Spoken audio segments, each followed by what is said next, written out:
You know what it is. Your boy Wildcard Mart is back in the building. I.O.W Sports Network.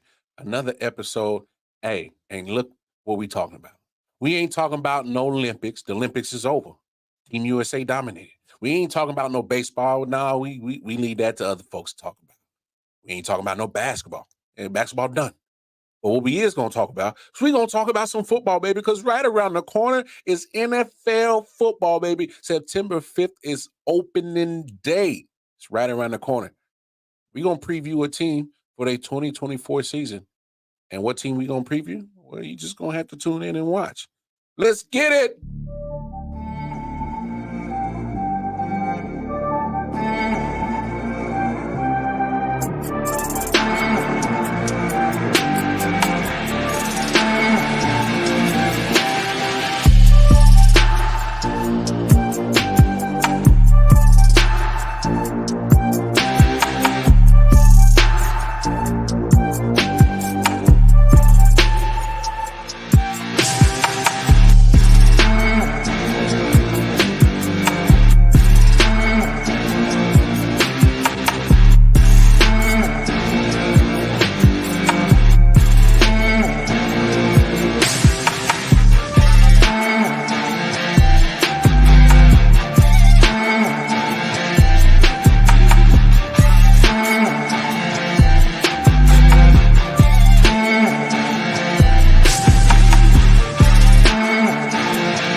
Yes, sir. Yes, sir. Yes, sir. Yes, sir. Hey, I know. I'm probably about tired of seeing my beautiful face, but I don't care. It's another episode of I.O.W Sports Network with your boy Wildcard Mar here. And look, hey, y'all heard what I said. We're going to talk some football. And one team in particular, we're going to talk Baltimore Ravens getting ready for their 2024 season. And so I had to reach out to a friend of the show. He's been on the show numerous times. You've seen him here.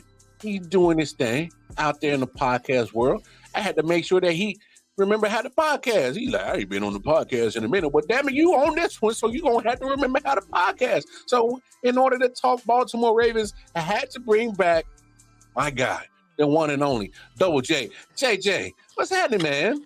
Hey, what's going on, bro? How's it going, man? Everything's well. Everything's well. How's everything in your neck of the woods, my brother?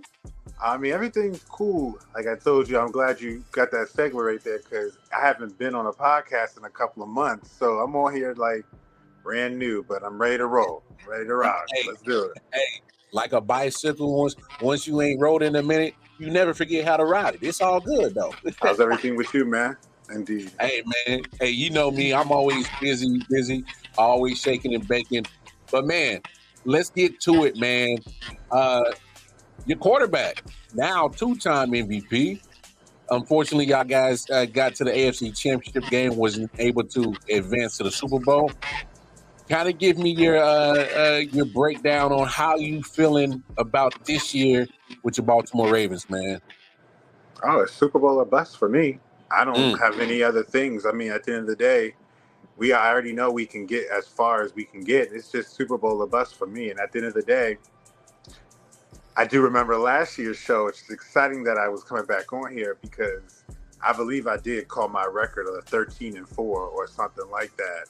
And lo and behold, we did that. And so at the end of the day, I feel like my team is there. Like there's nothing else that this team needs other than just performing and getting there. So for me, it's just a Super Bowl or bust. Now at this point, I'm just like, we're ready. We just have to win. And at the end of the day, I'm excited. I'm with it. I am absolutely with it, my brother, man. So you got expectations of Super Bowl and bust on your team. How's your team looking so far in training camp and preseason? Are they looking? I'll be honest with you. I don't really look too much into preseason. The only thing I look for is just to be healthy, because my Mm-hmm. team has performed regardless of whether the preseason went well, the preseason didn't go well. I'm all about the health, and I have been knee deep in baseball, a bit because it's a fun sport and stuff. But for my team, they're doing all right. At the end of the day, I just want them to stay healthy, because I believe toe to toe, staying healthy, that anybody, any day, we have a chance to win. And Mm-hmm. so far, there hasn't been too many injuries. People have got back. Kyle had practice. He came back. I like that I hear that Marlon Humphrey is leaner. He's back to his same weight that he came into the league, which kind of made his name, because he wasn't getting interceptions because he was a big dude. But I'm excited for this, So we're going to see what's up. I can't believe that the NFL season is here. I'm like, oh, snap. 2 weeks, 2 or 3 weeks.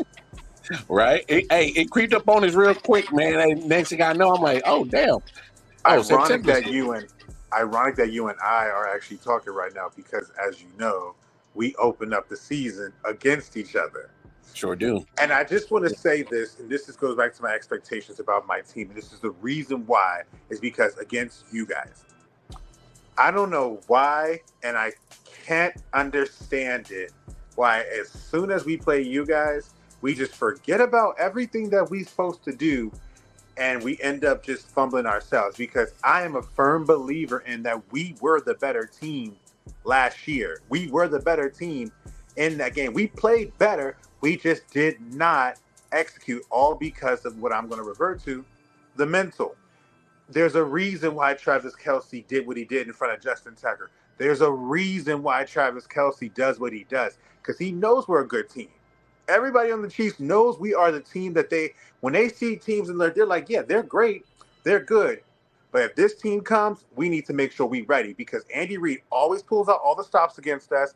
He brings his best game plan against us because he knows that this team is ready. So I'm glad that we're opening up against you guys. And I just want them, I don't care, let Lamar run, because at the end of the day, when it comes to the Chiefs cannot stop him when he gets to move on the football and running around. That's how we beat y'all against y'all a couple years ago. We were down 2 scores.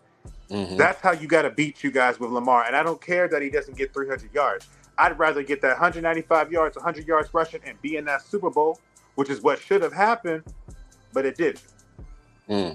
Yeah. And no, you Ravens Chiefs, every time they get together, it's a coin toss type of game where it's going to come down to the last possession, and it's going to come to the team that makes it less mistakes. I mean, that's what's been going on since Lamar and Patrick have both been in the league together and face off against each other. It's been like that every time, whether it's regular season, whether it's playoffs. It's a close-knit game. It comes down to who makes the less mistakes and who capitalizes on the other person's mistakes. Let me ask you this. Obviously, opening up the week with Chiefs and Ravens, how much stock are you putting into that game? So what I mean is, if you guys lose that game, how much are you putting into it? Like, is it going to matter towards the end of your season when it comes to like a playoff season? Like, are you putting so much importance on week 1, knowing that you got 16 other games? Not at all. I don't think nothing of it. We lose, so be it. It doesn't affect me. It's too early in the season. At the end of the day, I'm the type of person, what I see in my team, I don't really care what seed I get. I just want to get there, because my team has won when they were wanting to be a top 4 seed, and they've won both times on the road. So I just want to get there. So if we lose this game, I'm always going to think my team can beat anybody, no matter how many times we lose to that team. Because at the end of the day, I've seen it. I've never really seen a game where my team was never had a chance to come back. That's why it's difficult to be a Ravens fan, because you see it, but you just don't understand why it's not connecting every single time, because it just, So to answer your question with that, not at all. Because I already expect both of our teams to be rusty. I am curious because I know Hollywood is coming back. I don't know if he's feeling well, because I see news about him, but I didn't look. He'll be out 4 to 6 weeks. I actually don't anticipate him playing against you guys. I don't, and I also don't think he'll play against Cincinnati. I actually think he'll be out the first 2 weeks of the season, to be honest. It would have been interesting because I would have liked to see him. And at the end of the day, I love that it's opening up against you guys because your quarterback is the only quarterback that I know that gives us a problem. I'm not worried about, not saying it in a bad way, but I have real confidence in my team against any other quarterback except for him. But it's not even necessarily him. It's just the fact of what we do when we play you guys. Mm-hmm. At the end of the day, if we just play straight up football, I'm sorry, I think we'll win. If we just play straight up football and just do what we have to do, don't give them anything, just play our game, stop getting too emotional, I think we got it. And so, you know, I know, and I honestly feel like if there was a team that your team would sit there and say had the best chance to win a Super Bowl, they'd say us. If it wasn't them, I think they would say us. I honestly would. No, look. There won't be no surprise if you guys are in the AFC Championship game again. And for me, there won't be no surprise if you guys are in the Super Bowl. I mean, you guys are that talented. You got a 2-time MVP at quarterback, and you also acquire a big old tank back there in the running back. Deuce, Derrick Henry. Man, you got to be excited about having that big horse back there, man. Forgive me for not having the same octane with it, but I'm just, he's another guy on the team for me. Like at the end of the day, that's how we kind of roll. We recognize the stardom, but when you come to Baltimore, your stardom is a bunch of other stars. At the end of the day, I think my team's roster top to bottom. I'm excited for all of them. I'm excited for him to be, like Gus Edwards, but I'm excited for Keaton coming back because Keaton's got the speed and I know he wants to perform. So, I know other people are thinking about Derek, but I ain't expecting 2,000 yards, Derek. I'm not expecting prime Derek. I'm expecting Derek to do what we need to do to get things done when we call him to do it. That's what I'm expecting. And that means when you get the ball and when we get that 4th and 1 and we need that for this playoff win to get to the Super Bowl, that's when we're going to need you to come through. And that's why we have you on this team.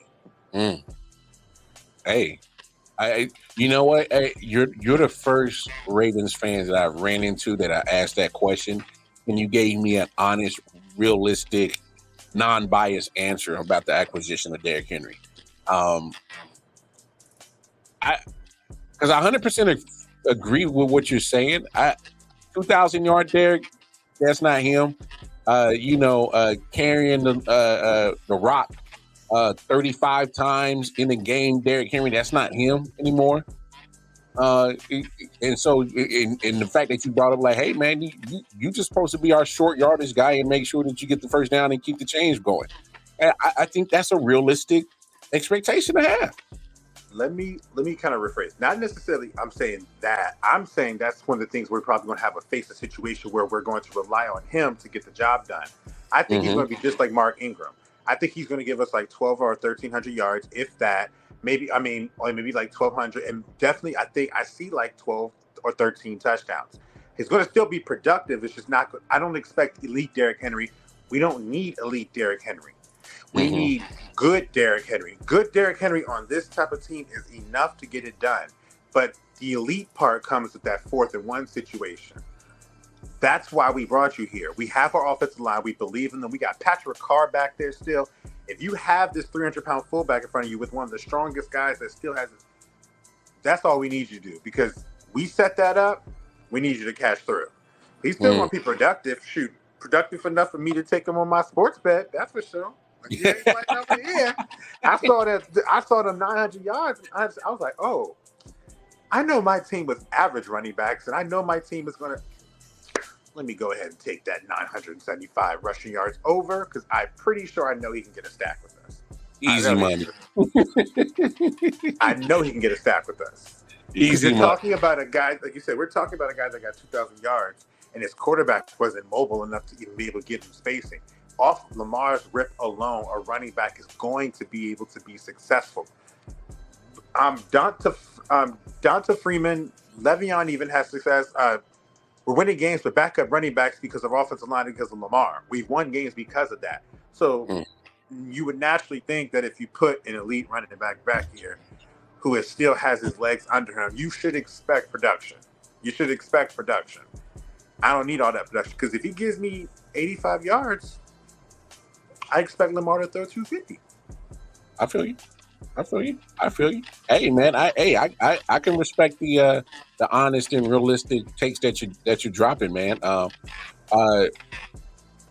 Give me some things that you're concerned about the Ravens during training camp and preseason that hopefully won't be an issue once the season starts.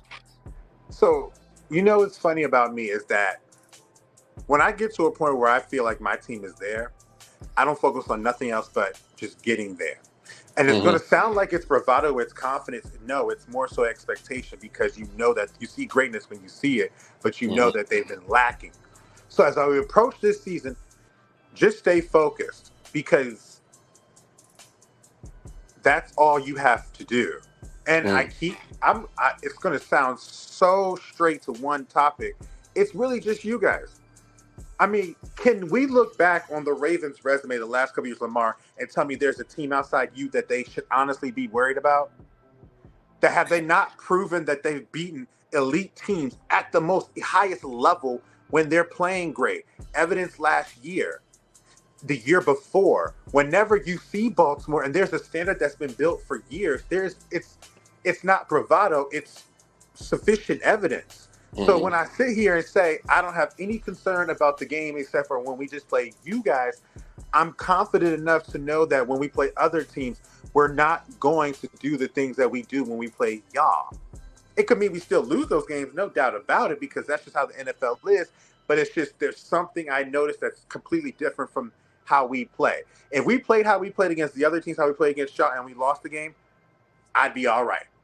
I would be completely fine. But we do not. So if we're doing this preseason game, we should be sitting there saying, stay the course, understand the job, do what you need to do. Every time that we come in this preseason, every game, all right, we made a mistake. Okay, correct this because we need to get to the Super Bowl, so we need to do this. That's all I need us to be focused on. That's it. Everything else, we'll be fine. Man, I love the confidence. And like you said, there's proof that you guys have been able to always step up when it matters. Let me ask you this, though. Man, you guys are in one hell of a division, man. One hell of a division, a tough division. The AFC North is, man, they're physical. I mean, it's old school, beat the hell out of each other football, man. How you think you guys are going to fare within your division, let alone the conference? We created this toughness with Pittsburgh, so it's nothing new to us. We are the stalwarts of this. This wasn't nothing with Cincinnati and Cleveland. This was Pittsburgh and Baltimore. So if you're asking if I'm thinking about it, I love it because I'm used to it. I've been living this my entire life. We are the big brothers with Pittsburgh for a reason. Cincinnati just came along, so Cleveland is just here, but we love it. We want the best of the best. We want you at your best. How are we going to beat the best if we haven't played the best? Because at the end of the day, you learn more from your losses than your wins. So when we lose against you, we're like, all right, bet. We know this could potentially happen, so we need to make sure this doesn't happen. So a Jermaine Pratt pushing Patrick Mahomes in the AFC Championship game, stopping them from potentially beating you guys and giving you guys a chance to get in the field goal position does not happen. That's all we need to not happen.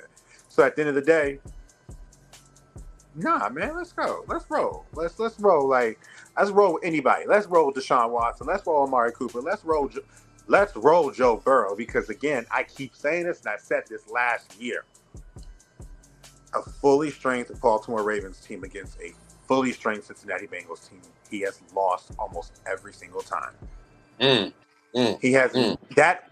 People live off that one game. That one game catapulted him to the stardom to where he is. Now imagine how influential the team he beat is then from that one game. But if you look at it after the fact, nah, bruh. Every other team, that team was unhealthy. That was the team where all three of the running backs were gone. All top safety was gone. Top edge rusher was gone. That was the injury-plagued year where we still was able to get into the field goal position. Of course, when you play us in full strength, it's a different story because Sunday night last year, It's not happening. It's just they're great. I love them, but bring it on. I know what we can do. Bring it on. I'm gonna put you on the spot, JJ. Rank your division from top to bottom. 1, obviously winning the division. 4, they trash. Rank that division, man. Oh, everybody's good. Everybody is good. I have 1. It's going to be us, Baltimore. I think we are the best in the division. Number 2, I think Cincinnati's right there. Number 3, I think it's going to be Pittsburgh and Cleveland. But I have every single one of us. I think we are going to all have at least 10 wins this year. I think we're all going to have 10 wins this year because I know what these division's all about. And I know what former players or older players do when they get to a team like a Pittsburgh, or young up-and-coming players when they get to a team like Pittsburgh. I know what happens, and I see what Cleveland is building. But so they're not trash, but they're behind. It's that order for me. Okay, I dig it. I mean, like I said, it's a tough division for that reason, man. I said it last year, and I'm gonna repeat it this year. I wouldn't be surprised if all 4 teams get into the playoffs. I wouldn't be surprised, just because obviously the AFC conference, in my opinion, is the better conference than the NFC. But just because of how tough the AFC North is, I wouldn't be surprised because, like, I 100% agree with you. I wouldn't be surprised double-digit wins for all 4 teams, and I wouldn't be surprised if all 4 ended up in the playoffs, man. So, no. Every single time your team has faced one of the AFC North teams in the playoffs, it's always been a struggle to win that game. Always. Everything. You faced all of us. You faced us. You faced Pittsburgh. You faced the Cincinnati Bengals and Cleveland Browns. Pat Mahomes has seen them all. And it's been a struggle for every single game. It's always been, you have to pull a trick play to beat Cincinnati. You have to pull a trick play to beat Cleveland, and it's nothing to get shot, but it's just showing the toughness of the division. When you get to the playoffs, every single team gives the best of the best team the hardest time. Yeah.